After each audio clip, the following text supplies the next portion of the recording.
ፊልሙ ዊል ስታንተር የተባለ አንድ ትንሽዬ ልጅን እያሳየን ይጀምራል። ቀኑም ቀጣዩ በዓል ገና መሆኑን ተከትሎ ከትምህርት ቤት የእረፍት ጊዜ የሚያገኙበት ጊዜ ነበረ። ቢሆንም ዊል ግን ከቤተሰቡ ጋር ይህንን በዓል የማክበር ፍላጎት አልነበረው። ልክ ከትምህርት ቤቱ እንደወጣም አንድ ቀይ ስካርፍ አድርጋ የነበረችን የምታምር ሴትን ይመለከታል። ወዲያውኑ በእሷ የተሳበ ሲሆን ከዚያም ወደ ባሱ ውስጥ በገባበት ሰዓት ላይ እሷም ተከትለውም ትገባለች። ወንድሙም ዊል ጓደኛ ስለሌለውና አይናፋር በመሆኑ ምክንያት በዛ እሱ ላይ ማሾፍ ይጀምራል። ከዚያም ታናሽ እህቱ ጎይን ደግሞ ልጅቷ ከባሱ ከመውረዷ በፊት እንዲያናግራት ትጎተጉቷለች። ቢሆንም ግን ጥሩ እድል ሳይኖረው ይቀርና በቀጣዩ ፌርማታ ላይም ትወርዳለች። ቢሆንም ግን ከመውረዷ በፊት ስካርፏን ጥላ ነበር ሄደችው። ዊልም ያንን አንስቶ ለሷ ሊሰጣት ቢያስብም ነገር ግን ከመስጠቱ በፊት መኪናው ይሄዳል። ስለዚህም ዊል ወንድሙና እህቱ አንድ ላይ ወደ ቤት ደግሞ ይመለሳሉ። በዚያ ጊዜም ኬት መጣ ሳይባል አንድ ሊዮን የተባለ ሰው መኪናውን በማቆም ዊልን ማውራት ጀምራል። ሊዮንም ይሰራ የነበረው በከተማ ውስጥ አለ ለተባለ ሚኒስቴር ሲሆን ዊልና ሙሉ ቤተሰቡንም በዛ አስገራሚ ቤተ መንግስት በሚመስል ቤት ውስጥ ለገና ለራት እንዲመጡ ይጋብዛቸዋል።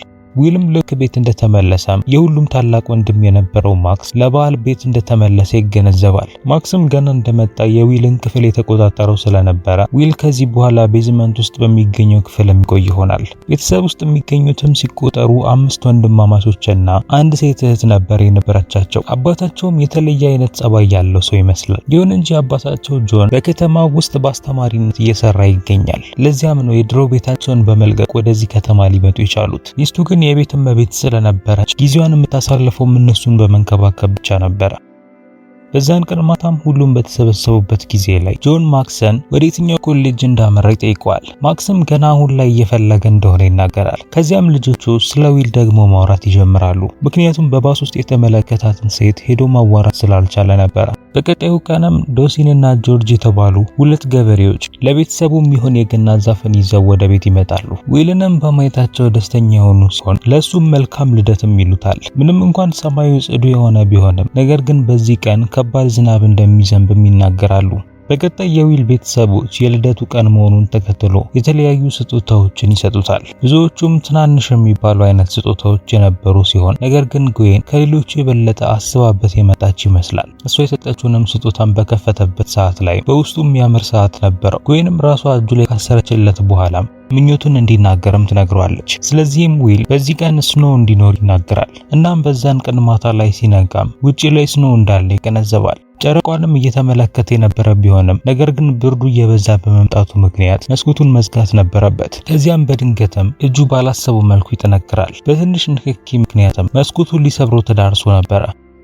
በቀጣዩ ቀን ዊል በባስ ማቆሚያው ጋር በደረሰበት ጊዜ ላይ በብዛት የሚቆጠሩ ቁራዎች አንድ ቦታ ላይ ተሰባስበው ሲመለከቱት ይመለከታል። ባሱም ከተከፈተ በኋላም ወደ ውስጥ በመግባት ወደ ትልቁ ሞል ያመራል። ወደዚህ ሞልም ሊመጣበት የቻለበት ምክንያት ለጎይን የገና ስጦታን ለመግዛት ነበረ። ብዙም ሳይቆይም የሚያምር ጌጥን አግኝቶ እሱን ገዝቶላት ይሄዳል። ቢሆንም ግን ከሞሉ እስከ መውጣቱ በፊት 2 ፖሊሶች ይይዙታል። መጀመሪያ ላይም ጌጡን ሰርቃል ብለው ነበር የከሰሱት። ለጥያቄም ወደ እነሱ ቦታም ካመጡት በኋላ ክፍሉን ዘግቶ ማዋራት ይጀምራል። ዊልም የሆነ የተጠራጠረው ነገር ነበረ። የክፍሉን መብራት ብልጭ ድርግም ማለቱን ይቀጥላል። እናም የፖሊሶቹ ፊትም እየተቀያየረ መምጣትም ይጀምራል። እየጠየቁት የነበሩትም ስለ ምልክቶቹ እንዲነግራቸው ነበረ። ቢሆንም ዊል ግን እየተናገሩት ስላሉት ነገር ምንም የሚያውቀው ነገር አልነበረም። ከዚያም በድንገትም ትክክለኛ ማንነታቸው ይገለጣል። ከዚያም ዘለውም ሊገሉትም ያስባሉ። ዊልም ከነሱ ራሱን ለመከላከል ሲሞክር ምን ያክል ኃይል እንዳለው ይገነዘባል። ከዚያም አምልጦ መሮጥ ይጀምራል። ከዚያም ሁለቱም ቢከተሉትም ነገር ግን ከወጥመዳቸው ሊወጣ ችሏል። እየተፈጠረ ስላለው ነገር ባለማወቁ ምን ማድረግ እንዳለበት እንኳን አላወቀም ነበር። በመጨረሻም ለአባቱ ሄዶ እየተፈጠረ ስላለው ነገር ለመናገር ይሞክራል። ቢሆንም አባቱና የቤተሰብ አባላት በሙሉ የሚናገራቸው ነገሮች ላይ ይላሉ። በዛ ቀን ማታ ላይም ዊልና ቤተሰቡ ተጋብዘውበት ወደ ነበረው እናም ቤተ መንግስት በሚመስለው ቤት ውስጥ የራት ግብዣውን ይታደማሉ። 2 ተመሳሳይ ገበሬዎችም ወደ እነሱ ጋር በመምጣት ዊል እየተደሰተ ከሆነ በሚል ይጠይቁታል። ከዚያም ዊል ከዚህ በፊት በባስ ውስጥ ተመልክቷት የነበረችውን ያቺኑ ሴት ከሩቁ ይመለከታታል። ቢሆንም ልክ በዛን ሰዓት ላይ ግን ጄምስ በመሃል ይገባና ከሷ ጋር ሄዶ ማውራት ይጀምራል። ይህም ዊልን ያናድደው ስለነበረ ኮቱን በማድረግ ወደ ውጭ ይወጣል። ይህ በእንዲህ እንዳለ ሊዮንና ሚስ ግሬይ የዊል ዕጣ ፈንታ ለራሱ ለመናገር ማመንታት ይጀምራሉ። ዊልም ከዛ ከወጣ በኋላ በጫካ ውስጥ ብቻውን መጓዝ ይጀምራል። ልክ በዛን ሰዓት ላይም ፈረስ ላይ የነበረና ውሻም የነበረው አንድ ሰው እሱን መከተል ሲጀምር ይመለከታል። ዊልም ራሱን ለማትረፍ ማምለጥ ይጀምራል። ቢሆንም ግን የሰውየው ፈረስ በጣም ፈጣን ስለነበረ ወዲያውኑ ይደርስበታል። ይህም ሰው ልክ እንደ በፊቱ ሰዎች ስለ ምልክቱ ይጠይቀዋል። ቢሆንም ግን ዊል እየተናገረ ስላለው ነገር ምንም የሚያውቀው ነገር አልነበር። ልክ በዛ ሰዓት ላይም ሊዮንና ሚስ ክሬቶር ወደ ቦታው በመድረስ ፈረሰኛውንም ከዛ እንዲሄድ ይነግሩታል። እሱም መሄድ የጀመረ ሲሆን ነገር ግን ከዛ በፊት ከጥቂት ቀናት በኋላ የሚያስፈልገውን ኃይል እንደሚያገኝ ይናገራል። እናም ያንን ኃይል አግኝቶ በተመለሰበት ሰዓት ላይ ማንም እንደማይተርፍም ነበር ይነገራቸው። ሊዮንና ቡድኖም ዊል ደንግጦ እንደቆመ ይመለከታሉ። ስለዚህም ማስማታቸውን በመጠቀም በድሮ ጊዜ ወደሚገኝ ወደ አንድ ትልቅ አዳራሽ ያመጡታል። የነገሩትም በድሮ ጊዜ የነበረ ታዋቂና ኃይለኛ ጦረኛ እንደነበረ ነበረ። ከ100 ዓመት በፊትም በብርሃንና በጨለማ መሃል ላይ ትልቅ ጦርነት እንደነበረና ይህም ጦርነት የተካሄደውም በዚህ ትልቅ አዳራሽ ውስጥ እንደሆነም ነበረ። በጦርነቱም ብርሃን ቢያሸንፍም ነገር ግን ጨለማውን ማስወገድ አልቻለም ነበረ። ስለዚህም አሁን ላይ ለአንዴና ለመጨረሻ ጊዜ የጨለማውን መንፈሶችን ለማሸነፍ ዊል 6 ምልክቶችን ማግኘት እንዳለበት ይነግሩታል። ይህ ኃይሉም ሊነሳ የቻለው በልደቱ ቀን እንደሆነና እነዛን ምልክቶችን መመልከት የሚጀምረው ከዛን ቀን ጊዜ ጀምሮ መሆኑንም ይነግሩታል። ያም ፈረሰኛም ወደሱ ሊመጣ የቻለውም በውስጡ ያለው ፓወር ስቦት እንደሆነም ይነግሩታል። ዊልም እሱ እንዴት የተለየ እንደሆነና ያንን ፓወርም ሊያገኝ እንደቻለም ይጠይቃል። ከዛም ሊዮን ስለሱ የተጻፉት ነገሮች በሙሉ እሱ የነገሮች ፈላጊ እንደሆነ ብቻ እንደሆነ ይነግሩታል። እናም ከመጀመሪያው ጦረኛም 7ኛ ትውልድና 7ኛ ልጅ እንደሆነም ነበር ይነገሩት። ከዚያም ከጥንት ጊዜ ጀምሮ ሲተላለፍ የመጣውን አንድ መጽሐፍን ያሳዩታል። ይህንን መጽሐፍ ማንበብ የሚችለውም ዊል ብቻ ሲሆን እሱም ይህን በሰማበት ሰዓት ላይ ከዛ ለመሄድ ይወስናል። ምክንያቱም ያሉት 5 ወንድሞች ብቻ መሆናቸውን ተከትሎ ቤተሰብ ውስጥ የሚገኙት ልጆች 6 ልጆች ብቻ እንደሆኑ ይናገራል። እናም 7ም አልነበሩም። የተሳሳተ ልጅ እንዳገኙ በመናገርም ከዛ ለመሄድ መራመድ ይጀምራል። ሊዮንና ቡድኑ ግን ከጣፈንታው ማምለጥ እንደማይችል ይነግሩታል። ልክ በዛን ሰዓት ላይ ዊል ወደፊት ስለሚሆነው ነገር በቅጽበት መመልከት ይጀምራል። ይህም የጨለመው ኃይል ዓለምን ሲቆጣጠራት ነበረ። ይህም እሱን አስፈርቶት የነበረ ሲሆን ከዛ ውስጥም በወጣበት ጊዜ ላይ ራሱን ያገኘው መሃል መንገድ ላይ በመኪና ሊገጭ ሲል ነበረ። ይሁን እንጂ ወደ ቤት ሊደርስና ስለ ማንነቱ ማጥናት ሊጀምር ችሏል። ከዚያም አባቱ የፊዚክስ ፕሮፌሰር መሆኑን ተከትሎ እሱን የተለያዩ ጥያቄዎችን መጠየቅ ይጀምራል። ብርሃንም ወደ ጨለማ መቀየር ይችል እንደሆነም ነበር የመጀመሪያ ጥያቄው። አባቱም ስለ እንደዚህ አይነት ነገሮች ራሱን ማስጨነቅ እንደሌለበትና ገና ልጅ ስለሆነ ጊዜውን በሌሎች ነገር ማሳለፍ እንዳለበት ይነግረዋል። በቀጣይ ዊል በእቃ ማስቀመጫው ክፍል ውስጥ በገባበት ጊዜ ላይ ፋይሎችን ሲፈልግ ያንሸራታውና ይወድቃል። በዚህም ምክንያት እግሩም ይጎዳል። እናቱ ሜሪም እሱን እንዲያከምላት በሚልም ሐኪም ትጠራለች። ዊልም የሚጠጣ ነገር ለማግኘት ፍሪጁን በከፈተው ሰዓት ላይ ከውጪ መጣ የነበረውን የዶክተሩን ድምጽ ይሰማል። ይህም ድምጽ የትክክለኛ ዶክተር ድምጽ እንዳልሆነም ሊገነዘብ ችሏል። ምክንያቱም የሰው ሌሊት ላይ ሲያባረረው የነበረው ፈረሰኛው ሰውዬ ነበረ። ፈረሰኛው ሜሪ አንዳንድ እቃዎችን እንድታመጣ ከላካት በኋላ ዊልን ለብቻው ማውራት ይጀምራል። የዊልንም እግር ልክ እንደነካውም ነበረ ሊያክመው የቻለው። ስለ ምልክቶችም የሚነግረው ከሆነ የፈለገውን ነገር ሊያደርግለት እንደሚችልም ይነግረዋል። ከዚያም ግን አስማቱን በመጠቀም ዊል እግሩን በከባዱ እንዲያመው ያደርገዋል። እናም ከጥንት ተዋጊዎች ጋርም አንድ ላይ ለመተባበር የሚያስብ ከሆነ ዊልና ቤተሰቡን እንደሚገልም ያስፈራረዋል። ሜሪም በተመለሰችበት ሰዓት ላይ ፈረሰኛው ዊልን ትቶት ይነሳል። እናም ለመጠገንም ትንሽ ጊዜ እንደሚያስፈልገውም ይነግራታል። ከዚህም አጋጣሚ በኋላ ዊል በድጋሚ ወደ ዕቃ ማስቀመጫ ክፍሉ ይመለሳል። በዛ ጊዜም የሁለት መንታ ልጆች ፎቶንም ነበር ያገኘው። ወደ ሜሪም ወስዶም ካሳያት በኋላ ቶም የሚባል መንታ ወንድም እንደነበረው ትነግረዋለች። ዊልና ቶም 1 ወር እንኳን ከተወለዱ ሳይሞላቸው ትልቅ መብረቅ የተቀላቀለበት ዝናብ እንደዘነበ ትናገራለች። እናም ሁለቱም ልጆች ማልቀስ የጀመሩ ሲሆን ሜሪ ዊልን ይዛ ወደታች የወረደች ሲሆን ለጆን ደግሞ ቶምን ይዞ ወደታች እንዲወርድ ትነግረዋለች። ጆንም በራሱ ጥናት ተይዞ ስለነበረ ደቂቃዎችን አሳልፎ ወደ ቶም ክፍል ያመራል። ቢሆንም ልክ በዛን ሰዓት ላይ ግን ቶምን ባልጋው ላይ ሊያገኘው አልቻለም። የተለያዩ ቦታዎች ላይ ሄደው ቢፈልጉትም ነገር ግን ከዛን ቀን በኋላ ድጋሚ ቶምን ሊያገኙት አልቻሉም። ይህም ጆንን ትልቅ ንዴትና ጭንቀት ውስጥ ያስገባው ሲሆን ከዛ ጊዜ ጀምሮ የሚያደርገው የነበረውን ጥናት በማቆም ድብርት ውስጥ ሊገባ እንደቻለም ትነግረዋለች። ዊልም ይህንን ከሰማ በኋላም ዓለም ትልቅ አደጋ ውስጥ ልትገባ እንደሆነ ይገነዘባል። ስለዚህም የጥንት ዘማቾቹን ሄዶ ለመቀላቀል ይወስናል።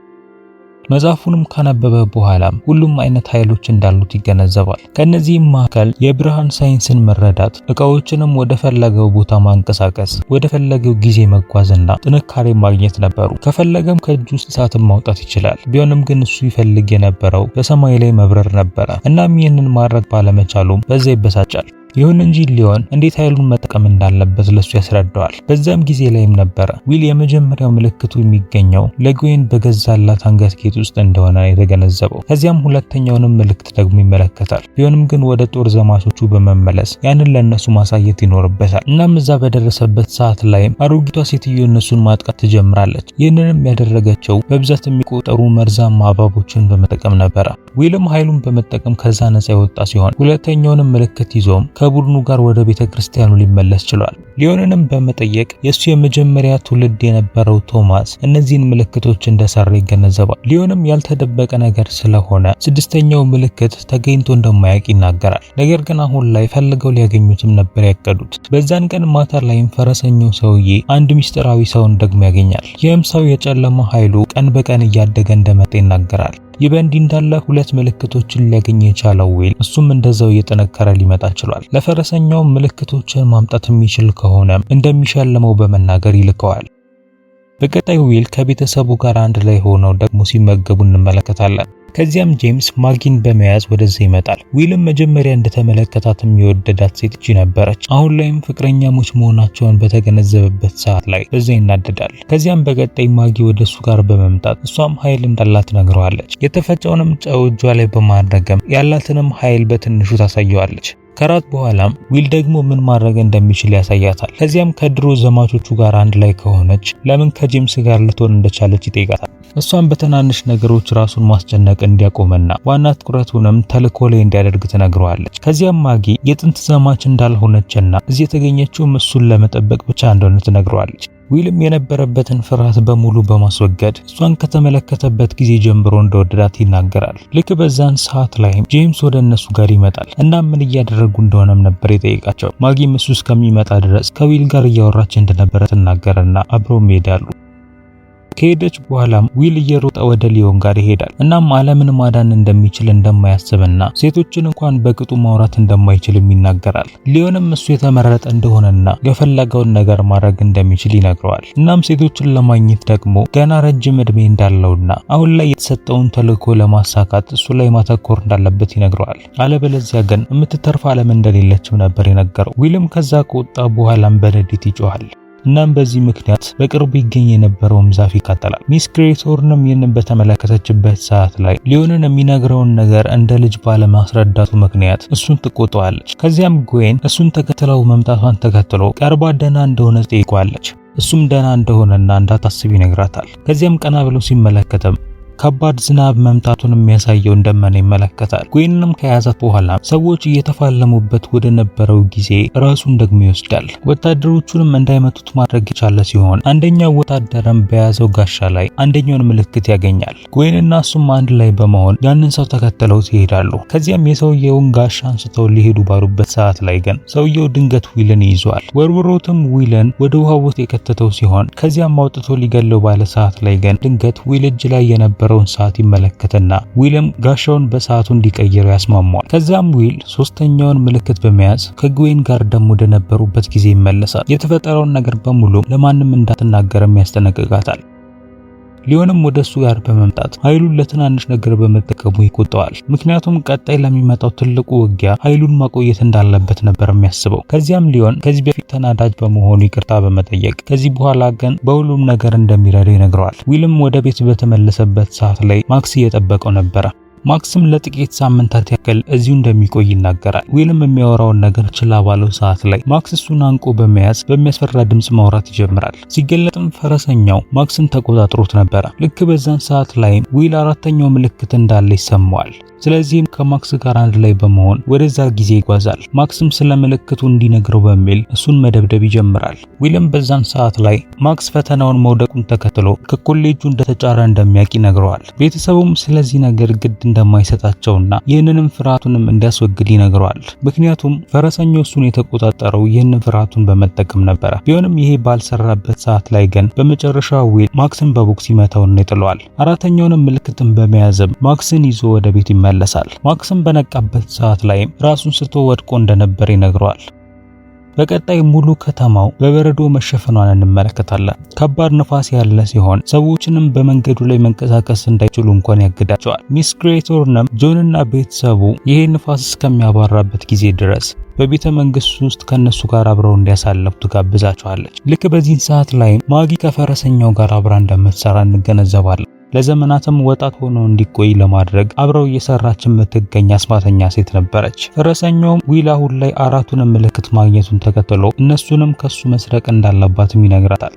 በቀጣይ ሊዮን ለዊል አምስተኛውን ምልክት ካገኘ በኋላ በአዳራሽ ውስጥ እንዲገናኙ ይነግረዋል። ቢሆንም ዊል ግን ጥሩ ስሜት ላይ አልነበር። ምክንያቱም አምስተኛውን ምልክት እንኳን ሊያገኝ ቢችል ስድስተኛው የት እንደሆነ የሚያውቀው ነገር አልነበረም። ይሁን እንጂ ሊዮን አሁንም ቢሆን ዊል ፈረሰኛውን ሊያስቆመና ዓለምንም ሊታደጋት እንደሚችል በሱ እርግጠኛ ሊሆን ችሏል። ከቆይቶች በኋላ ማጊ ዊልን ታገኘውና ስለ ምልክቶቹም እንዲነግራት ትጠይቀዋለች። እሱም አንደኛውን ምልክት ሊሰጣት ተዳርሶ የነበረ ቢሆንም ነገር ግን አምስተኛውን ምልክት በተመለከተበት ሰዓት ላይ ሁሉንም ነገር በመተው ያንን ለማግኘት ይወስናል። ከዚያም ውሃ ውስጥ ገብቶን በተመለሰበት ሰዓት ላይ የትኛውንም ምልክት ሊሰጣት አልፈለገም። ማጊም ያንን ምልክቶች ማግኘት ባለመቻሏ ምክንያት ፈረሰኛው ከሷ ጋር የነበረውን ውል በማፍረሱ ወዲያውኑ ወደ አረጀው ማንነቷ በመመለስ ወደ ውሃ ውስጥ ልትሰምጥ ትችላለች። ይህ በእንዲህ እንዳለ ፈረሰኛው ኃይሉን በሙሉ ተጠቅሞ ወደ ዊል ማምራት ይጀምራል። በሌላ በኩል ዊል ደግሞ ሌሎች ተዋጊዎች ይገኙበት ወደ ነበረው አዳራሽ ይመጣል። በዛም የነበረው ሕግ ፈረሰኛውን ካልፈቀዱለት በቀር ወደ ውስጥ መግባት እንደማይችል ነበር። በድንገትም የዊል አባት ድምጽ ሲጣራ ይሰማሉ። በሩንም እንዲከፍቱለት ነበር እየጠየቃቸው የነበረው። ቢሆንም ግን ሊያረጉ ፈቃደኛ አልነበሩም። ከዚያም ደግሞ የግዌን ድምጽ ይመጣል። ይህም ድምጽ አንደኛው ወንድማቸው አደጋ እንደደረሰበት የሚናገር ነበር። ከዚያም ደግሞ ዊል ሜሪ ስታለቅስ ሲሰማት ይደነግጣል። ይህም ስሜታዊ ስላደረገው ወዲያውኑ ወደ በሩ ጋር በመሄድ በሩን ይከፍተዋል። ሲገለጥ ግን ይህንን ነገር እያደረገ የነበረው ያ ፈረሰኛ ድምጾችን በማስመሰል ነበር። ልክ ውስጥ እንደገባም የጨለመው መንፈሱ ሙሉ ብርሃኑን ይቆጣጠራል። ሌሎች ተዋጊዎችም ከሱ ጋር ሊፋለሙ ቢሞክሩም ነገር ግን የበለጠ ጠንካራ ስለነበረ እሱን ሊያሸንፉት አልቻሉም። አሁን ላይም የቀሩት እሱና ዊል ብቻ ናቸው። ዊልንም በመያዝ በፈለጋቸው ሰዓት ላይ ቤተሰቦቹ የት እንደሆኑ ይጠይቀዋል። በመጨረሻም ፈረሰኛው እሱ ተራ ሕፃን ልጅ እንደሆነና ዓለምንም ስለማዳን ማሰብ እንደሌለበትም ይነግረዋል። ከዚያም ለዊል አንድ አስማታዊ ክብ ነገርን ያሳየዋል። የቶም መንታ ወንድምም የታገተው እዛ ክብ ነገር ውስጥ ነበረ። በዚህም ምክንያት ፈረሰኛው 14 ዓመት በፊት የዊልን መንታ ወንድም እንዳገተበት እንገነዘባለን። ያንን ኃይልም የሚያገኘው ልጅ እሱ ይሆናል ብሎ ነበር የገመተው። ከዚያም ክቡን ነገር ወደ ውሃ ውስጥ ይከተዋል። ዊልም ወንድሙን ለማግኘት ያሰበ ቢሆንም ነገር ግን ጨለማ የተሞላበትና ጥልቅ የሆነ ጉድጓድ ነበረ። ከዛ በተጨማሪ ፈረሰኛው ዊልን ወደ ጥቁሩ ደመና ውስጥ ከከተተው በኋላ ትቶት ይሄዳል። አሁን ላይም በከተማ ውስጥ በሙሉ የጨለማ መንፈሱን ለመዝራት ነበር ሐሳቡ። ይህ በእንዲህ እንዳለ በጨለማ ውስጥ የሚገኘው ዊል በመጨረሻ ስድስተኛው ምልክት ምን እንደሆነ ያስተውላል። ስድስተኛው ምልክት ከሱ መደበቅ የማይችል ምልክት እንደሆነ የተነገረው ስለነበረ ይህም ማለት ስድስተኛው ምልክት ራሱ ነው ማለት ነው። ይህንንም ከተረዳም በኋላም ሁሉንም ኃይሉን መጠቀም ይጀምራል። ጨለማውም ከዚህ በኋላ እሱን ማስቆም የማይችል ሲሆን አስማተኛውን እጁን በመጠቀምም ፈረሰኛውን ወንድሙን አስቀምጦበት በነበረው አይነት ክብ ነገር ውስጥ ይከተዋል። ከዚያም ወርውሮትም ወደ ውሃ ውስጥ ይከተዋል። ልክ ይህንን ባደረገበት ሰዓት ላይ ከተማዋ በሙሉ በብርሃን ትሞላለች። ያ ብቻ ሳይሆን መንታ ወንድሙ ቶምም ከነበረበት ይመለሳል። ለ14 ዓመት ከተለያዩ በኋላም ሁለቱ ወንድማማቾች በዚህ መልኩ ሊገናኙ ችለዋል። በመጨረሻም ዊልና ወንድሙ ወደ ቤተሰቡ በተመለሱበት ሰዓት ላይ ሁሉም በሱ መመለስ ይደሰታሉ። ይህንን እያሳየንም ፊልሙም ያበቃል። ከተመቻቹ ላይክ እና ሰብስክራይብ ማድረጋችሁ እንዳትረሱ። በሌላ ቪዲዮ እስከምንገናኝ ድረስ ግን ቻው።